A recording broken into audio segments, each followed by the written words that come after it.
Welcome back to the podcast. Today, we're entering one of the most unsettling fictional worlds ever imagined, a society where power is absolute, surveillance is constant, and even private thought is not safe. Before we begin, a quick note for listeners. Today, we'll explore the themes, ideas, and psychological depth of this story. But to truly understand its emotional weight and intellectual power, reading the book in full is essential. Experiencing the atmosphere, the tension, and the gradual psychological pressure firsthand makes a profound difference. Now, let's step inside this world. George, when people first hear about a society where every movement is monitored and every thought is dangerous, it sounds exaggerated, almost impossible. But is it really? What makes such a system terrifying is not how extreme it is, but how believable its development can be. No society wakes up one morning fully controlled. It happens step by step. Small compromises, justified restrictions, temporary measures that quietly become permanent. Control grows gradually, and people adapt gradually. So oppression doesn't arrive as a shock. It arrives as a process. Exactly. People adjust to each new limitation because it feels only slightly worse than what came before. Human beings are remarkably adaptable, even to conditions that harm them. And once adaptation happens, resistance becomes psychologically difficult. What once felt unacceptable begins to feel normal. Let's talk about daily life in this world. People are constantly watched. Screens observe them. Voices monitor them. Even facial expressions matter. That level of surveillance feels suffocating. But here's what fascinates me. The system doesn't rely only on technology. It relies on psychology. Yes, surveillance works best when it becomes internal, when people no longer need to be watched because they assume they're being watched. This assumption changes behavior permanently. A person who might be observed at any moment begins to censor not just actions, but thoughts. And that leads us to something deeply disturbing, the idea that even thinking the wrong thing is a crime, because independent thought is the root of all resistance. If individuals can think freely, they can question. If they question, they may disagree. If they disagree, power becomes unstable. So the safest strategy for absolute authority is simple. Eliminate independent thinking entirely, which means control must reach the most private human space, the mind. Yes, physical control is not enough. True domination requires psychological control. And the most effective way to achieve that is fear. Let's explore that fear more carefully. It's not just fear of punishment, is it? No, fear operates on multiple levels. Fear of being watched, fear of making a mistake, fear of saying the wrong word, fear of showing the wrong expression, fear of isolation, fear of being erased socially, historically, psychologically. Eventually, fear becomes constant background noise in everyday life. Almost like emotional gravity, always pulling downward. Yes, and under constant fear, people stop exploring ideas. Curiosity fades, creativity fades, even memory becomes unreliable because remembering something different from official truth becomes dangerous. That's something I find deeply unsettling. The idea that reality itself becomes fragile. If you cannot trust what you remember, you cannot trust your own mind. Then when people cannot trust themselves, they must trust authority. That is the turning point where domination becomes complete. Let's talk about language, because this society doesn't just control behavior, it reshapes language itself. Why is language so important to power? Because language shapes thought. If you reduce the number of words people can use, you reduce the number of thoughts they can form. If a concept cannot be expressed, it becomes difficult to even imagine. So limiting vocabulary limits consciousness. Precisely. When language shrinks, the range of possible ideas shrinks.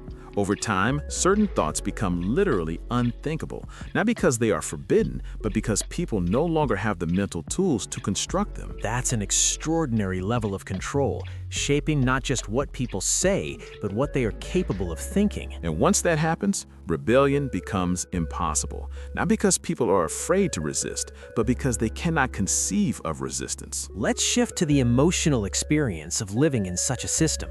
Imagine waking up every day knowing that privacy does not exist, that your face, your posture, your tone of voice, everything is monitored. What happens to a person psychologically? They divide internally. One part of them becomes the public self, obedient, careful, controlled. Another part becomes hidden, silent, cautious, constantly suppressed. But maintaining that division requires enormous mental energy. Over time, the hidden self weakens. Eventually, people stop being authentic even when they are alone. That might be the most disturbing idea yet. Losing authenticity not because someone is watching, but because you've forgotten how to be yourself. Yes, when surveillance becomes permanent, identity becomes performance. And performance replaces personality. Exactly. This raises a huge philosophical question. If a person cannot express their thoughts, cannot trust their memory, cannot speak freely, and cannot even form certain ideas, are they still fully human? That is the central tension of this world. It forces us to ask what defines humanity. Is it memory, emotion, choice, truth, or the ability to say no? And if all of those are controlled, then humanity survives only as potential, not as reality. There's something else I want to explore. Why do people comply? Why don't they collectively resist? Because isolation is powerful. Each person believes they are alone in their doubts. When individuals cannot safely share uncertainty, they assume everyone else accepts the system. This assumption changes behavior permanently. A person who might be observed at any moment begins to censor not just actions, but thoughts. So the system doesn't just control people, it separates them. Isolation prevents solidarity, and without solidarity, resistance cannot organize. Fear, surveillance, language control, isolation, psychological pressure, everything works together. It's not just a political system, it's a total environment designed to reshape the human condition. That is the key idea. Not just controlling society, but redesigning what it means to be human inside that society. Which brings us to the final question for part 1. If freedom disappears gradually, if control becomes normal, if fear becomes constant, if language shrinks, if truth becomes flexible, at what point does a person realize they are no longer free? Or worse, what if they never realize it at all? That possibility, the quiet disappearance of freedom without awareness, is the most frightening outcome of absolute power. And that's where we pause today. In part 1, we explored how total control is built, not through sudden force, but through gradual psychological transformation. In part 2, we'll go deeper into something even more disturbing, the manipulation of truth itself, and what happens when reality becomes something authorities can rewrite. Welcome back. In part 1, we explored how total control is built through surveillance, fear, psychological pressure, and isolation. But today, we move into something even more disturbing. Not just controlling people, not just controlling behavior, but controlling reality itself. George, let me ask you directly, why is controlling truth more powerful than controlling force? Because force controls what people do, but truth controls what people believe. And belief shapes everything: memory, identity, decisions, loyalty, even perception of the world. If power controls truth, it doesn't need to constantly use violence. People will align themselves willingly with whatever version of reality they are told is real. So this is deeper than censorship. It's not just hiding information, it's actively rewriting it. Exactly. In this system, the past is not fixed. It is fluid. It changes depending on what is politically useful in the present moment. Records are altered. Statements are revised. Events are reinterpreted. And once changed, the new version becomes official reality. Let's pause there, because that idea alone is staggering. Most societies debate truth, some suppress truth, but this system manufactures truth. Yes, and more importantly, it eliminates any evidence that another version ever existed. If you cannot prove something different happened, then practically speaking, it never happened. Which means memory becomes dangerous. Extremely dangerous, because personal memory is the last place where unapproved truth can survive. If your memory contradicts official records, you face a terrifying choice: trust your mind or trust authority. And if authority has the power to isolate you, punish you, erase you socially, most people will choose authority. And over time, they stop questioning entirely. They train themselves not to remember too clearly, not to compare too carefully, not to think too deeply. Self-protection becomes self-deception. The psychological weapon, double belief. There's a concept here that I find almost impossible, yet strangely believable: the ability to hold two contradictory ideas at the same time and accept both as true. How does that even work psychologically? It works through repetition, pressure, and emotional conditioning. When authority declares something repeatedly, when disagreement carries risk, when social belonging depends on agreement, the mind adapts. People learn to separate logical awareness from emotional acceptance. They know something is inconsistent, but they choose belief anyway. So it's not ignorance, it's trained mental flexibility. Yes, a deliberate restructuring of thinking. Imagine saying, "This has always been true," even though yesterday you believed the opposite, and you genuinely feel both statements are correct, depending on what is required at the moment. That sounds like cognitive self-destruction. It is, but it also creates perfect obedience. Because if logic no longer matters, authority becomes the only stable reference point. Why the past is the most dangerous place. Let's explore why the past matters so much.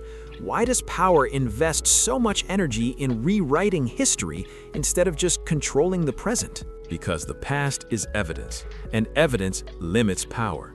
If people can compare present claims with past reality, they can detect lies. If they detect lies, trust collapses. If trust collapses, authority weakens. So the safest strategy is simple: remove comparison entirely. Meaning no stable reference point outside authority. Exactly. Imagine living in a world where every document can change, every statistic can shift, every statement can be reversed, and all proof of the earlier version disappears. How would you argue? What would you point to? How would you demonstrate contradiction? You couldn't. So truth becomes whatever survives documentation, and documentation is controlled. Yes, reality becomes administrative. Identity without memory. Let's go deeper psychologically. If the past is constantly changing and personal memory is unreliable, what happens to identity? Because identity depends on continuity, on knowing who you were yesterday, last year, years ago. When continuity breaks, identity becomes unstable. People no longer feel rooted in a personal narrative. They cannot build a consistent understanding of themselves or their society. They exist only in the immediate present, defined moment by official information. So the individual becomes historically weightless. Yes, and a person without historical grounding is easier to shape. They cannot say, "This is wrong," because it contradicts what came before. Because nothing firmly came before. Emotional consequences of manufactured reality. What does living like this feel like emotionally? Constant uncertainty, constant revision, constant mental adjustment? It produces quiet psychological exhaustion.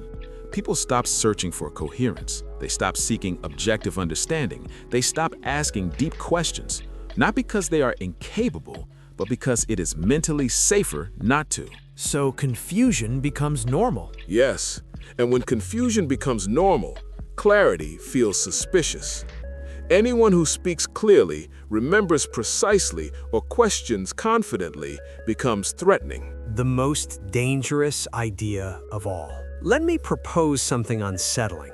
If authority can rewrite the past and people accept the new version, then authority doesn't just control history, it controls reality itself.